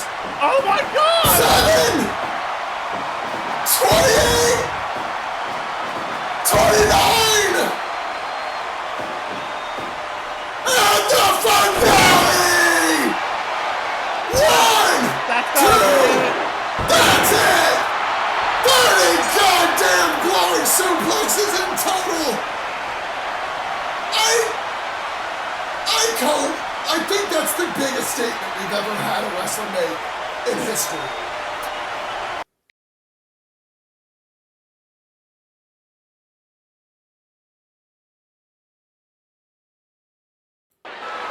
It all comes to a head. Back when it all began for Nagadomi once again. 1 year ago, in the main event of this very show, he walked in as the challenger, looking to take SOW's top title and place it around his waist. Though he wasn't the final 22nd winner that year, he came back again. He was in the last two. He was the one to throw his greatest rival over the ropes. And now once more as the violins play, the Red Dragon comes to reclaim what he believes belongs to him. Weighing in at 235 pounds, standing at a height of 6'2", it is the Red Dragon,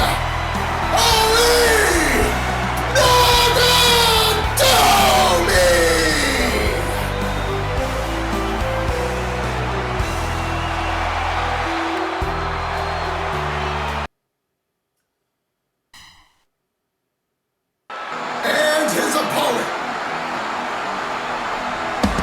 one of the most confusing wrestlers of the modern era, and a wrestler who I did not expect to hear this music for. But he is one of the most interesting and mystical of, I would say, wrestlers here on the SOW roster. And as far as I'm concerned, probably one of the most contagious. There are fans of the devil, but they are not the kind of fans that I would want to have. He is standing at 255 pounds, or weighing 255 pounds, standing at a height of 6'3". He is the reigning and soon to be defending SOW World Heavyweight Champion, the leader of the Paradise. He is the Devil, Byron Mitchell.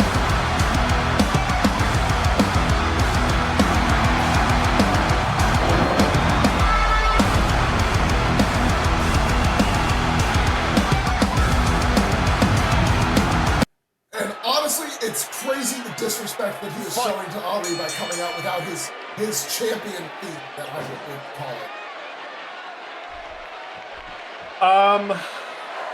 It's not that kind of tracks for his behavior since really since the beginning of the year. It is the biggest show SOW has ever had, and he chose to come out with his, I don't want to necessarily say lesser, but the TV thing, like the TV thing. When You know who would have done that? Right. absolutely, we would have been here at Sweet Victory, that's for damn sure.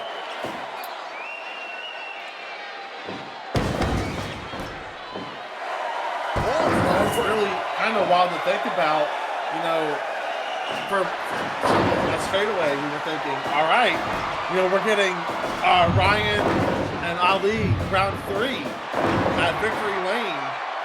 Unbeknownst to us at the time, Byron Mitchell had decided in his head that no, he was going to rob us and the SW faithful of that third match by shocking the world and defeating Ryan Richardson for this World Heavyweight Championship. And now, Victory Lane's come and gone, basically. Ryan Richardson is nowhere to be seen. Yeah, I know, the last I had heard of him, he was originally slated to face off with Ikeda on the upcoming JEW show, but that match is in a bit of turmoil because Ikeda is injured. Give up. So as it currently stands, we're not sure what's going to happen on JEW's December show. They don't have a world champion right now. It would be a fantastic candidate. Yeah. It'd be a nice little cup of sweet revenge. Considering that this time last year, we were witnessing one of their talents when I won. You think we could have Ryan go over and potentially win? Oh my God! Oh my God. He just busted him wide open with that. Yeah, and he's gushing. I mean, I guess it's hard to not talk about Byron and Ali when they're in the ring, but Byron, maybe he saw us talking about somebody else that he's beaten, and he decided to give us something to focus on. Just slammed his fist into the forehead and nose of Ali.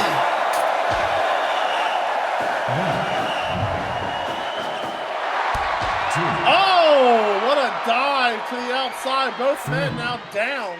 Ali managing to get back up first despite the blood loss here. I mean, he's bleeding heavy.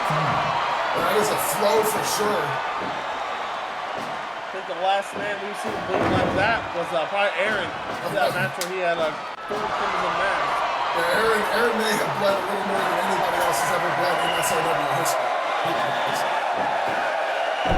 I think the only close to him is Elijah. But now Ali is not slowing down despite the bleeding. He's going to continue fighting, it looks like. Oh my God! Byron caught the leg and pulled him down as he was trying to roll through. You know that actually, there's no way that doesn't happen. I've never seen somebody do that. Byron maneuvering in ways that I didn't know were possible, especially for a man of his size. It's not like he's a thin-built technician like Sam Saber Jr., for example. There'd be some things that he's picked up sparring with the other members of Paradise. Well, he always did know that he was the type to like to evolve and grow when he was with the Crusade. Nagadomi setting him up on the top. Oh, nice! Rolls through into the cover, but only a one! Are you kidding me? Wow.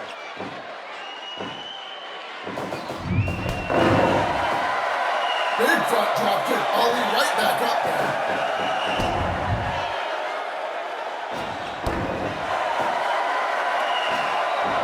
Byron going for a brainbuster, but Ali with the counter chop to the back. Those are the covers, still just a one.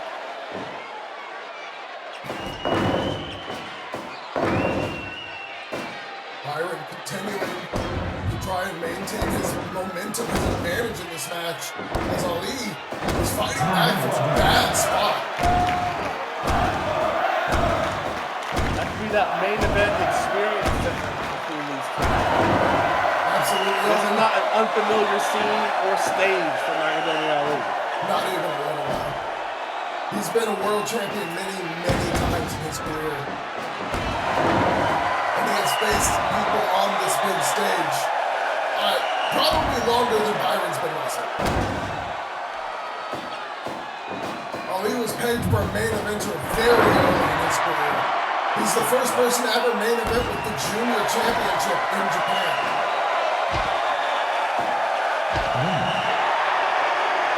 And he's giving the crowd a little bit of fan service there before hitting a beautiful drop kick.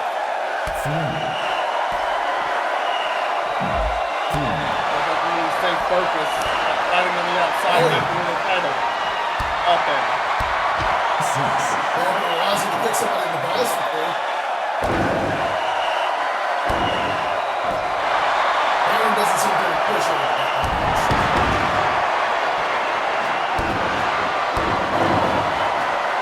Nagadomi rolls up.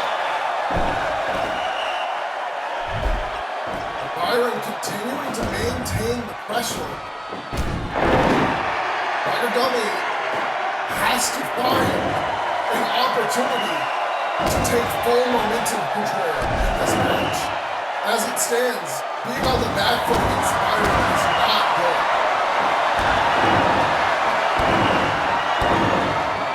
Jesus Christ.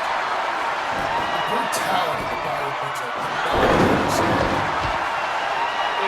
That could be his key to winning this match. I mean, if you know that Ali's got you in the experience category, he's probably got you in the wrestling ability category, you can just brutalize him. Make him wrestle against an opponent that is the opposite of his style. And he is just punching his way through, punching and stomping his way through Ali so far.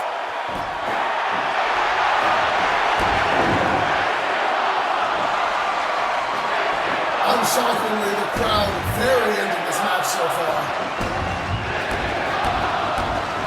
But really, no choruses of boos the same way there were with Charli. At least not yet. It just goes to show how odd it is for most of the crowd. They still cheer every time Nagadomi's on top, but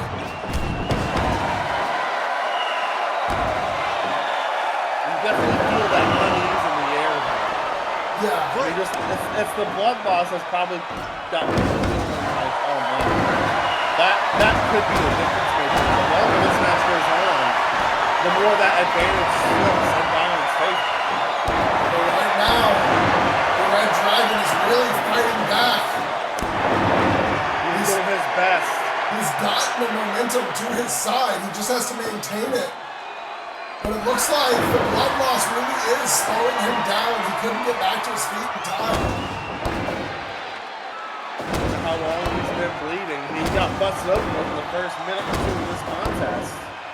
Yeah, it was not a late game. And it's just been open more and more with every punch to start to the dome. The drop kick combo. Ali back to his feet. Byron catches him, but Ali tosses Byron into the ropes. Kicks out the feet again. And a fulcrum breaker. Into a dragon screw.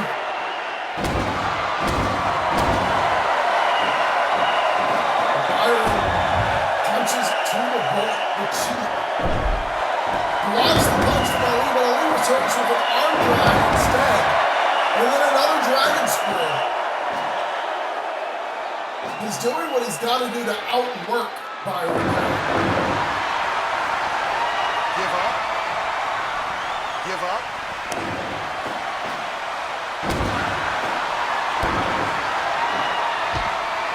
Now back to the outside. Well, Byron sends him right back out and follows him out this time. Oh my God!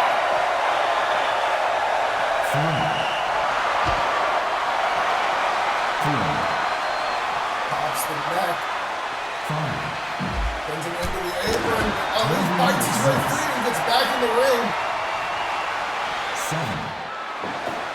Byron lying in a pool of blood almost, but not his own. That is opponent's blood, which is a crazy visual. The Kiwata style stepping kicks.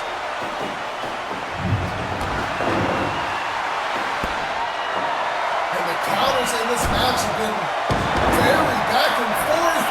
Double dragon screw. Nagadomi, the dragon hell clasp. Give up. Byron's moving quick though. Nagadomi knew he was going to reach the ropes. We're able to let that go. Goes to the tumble and a coaster. 2-0.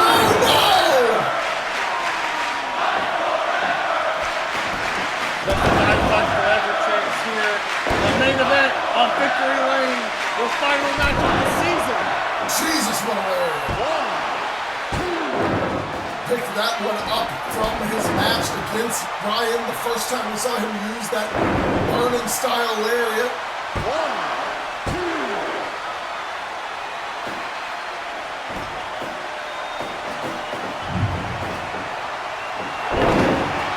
Atomic drop into a drop kick. Byron slips behind and a sleeper drop. But Nagadomi with the counter. Byron sends him to the corner. Nagadomi once again counter. Kick to the gut and drop kicks out the leg. Byron sends him to the outer corner. High knee. And he's calling for the death penalty. Jesus Christ. Into the cover. 1, 2, no! A strong kick out at 2.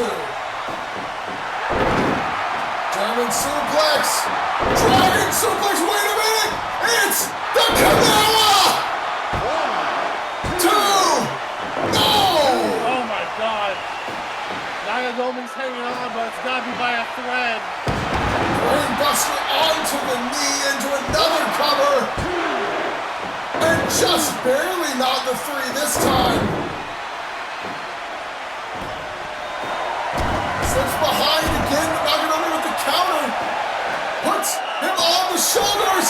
2-step dragon suplex, but the ropes too close. Byron's legs are too long.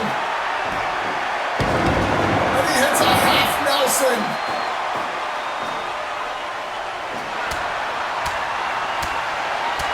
Once again, just driving the punches down onto Ali. But Ali catches him! The Dragon Force DDT!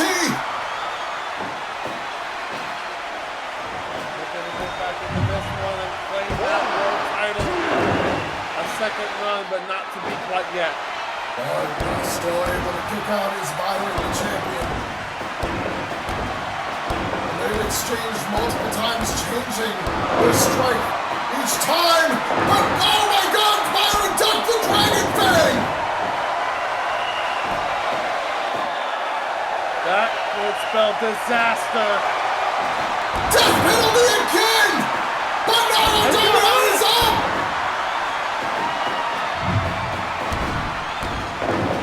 He says you're going to have to do something stronger than a death penalty to put him down for the 3.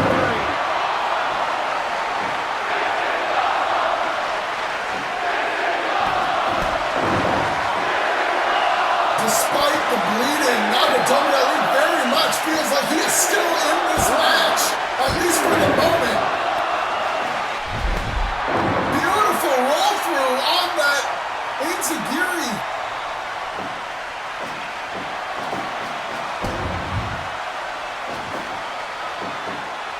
Byron setting him up top. No, a headbutt counter. 1, 2. I think Byron was thinking the BM DDT from the top rope.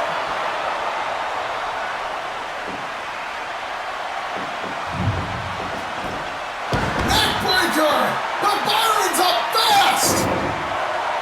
Insanely fast. What? How's the move to no damage to him? Look how long they've been wrestling. Exactly like these moves are hardly doing any damage.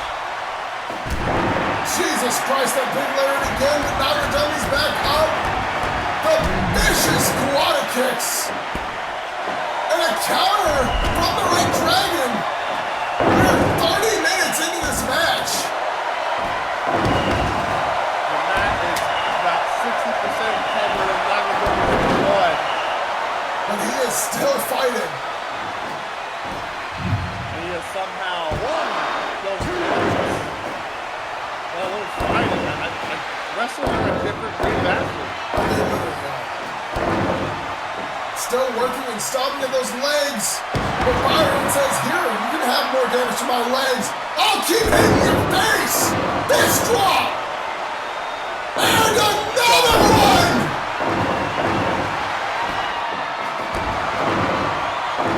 STF, no! Twisted around. Devil's clutch. And Ali. He had no choice. He had no choice.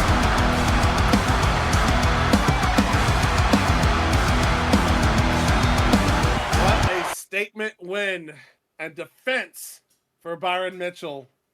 And what a season of SOW television we have just experienced. Yeah, that is the full second season. Like we said, the SOW Awards will be going up for voting just a few weeks from now. But right now, as we close this amazing season of SOW television and prepare for next Thursday when season 3 begins, we have to begin the final sign-off of season 2. As always, I am your lead analyst, Devil D, here with my commentating partner, MD Punk. And folks, we are signing off. See you next season.